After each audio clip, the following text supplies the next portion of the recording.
চলুন যাত্রা আবার ফিরে আসবো আমরা। তার আগে আমরা বলরাম পূর্ণিমাতে আমরা যাই এবার, যে বলরাম তত্ত্ব, বলরামজি আসলে কে? কৃষ্ণ আর বলরাম দুই ভাই, আমরা জানি। কৃষ্ণ আছেন, সবাই কৃষ্ণের কথা বলে, বলরামও আছেন। তো বলরাম বড় ভাই নাকি কৃষ্ণ ছোট ভাই?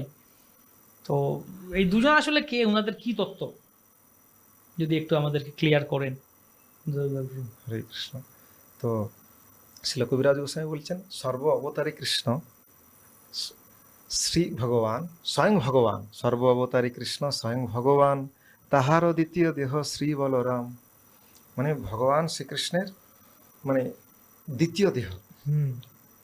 মানে ভগবান দিব্য লীলাবিলাস করার জন্য ভগবান বলরামকে প্রকট করেছেন। তো এই ভগবান মানে ছিল বৃন্দাবন দাস ঠাকুর চৈতন্য ভাগবতে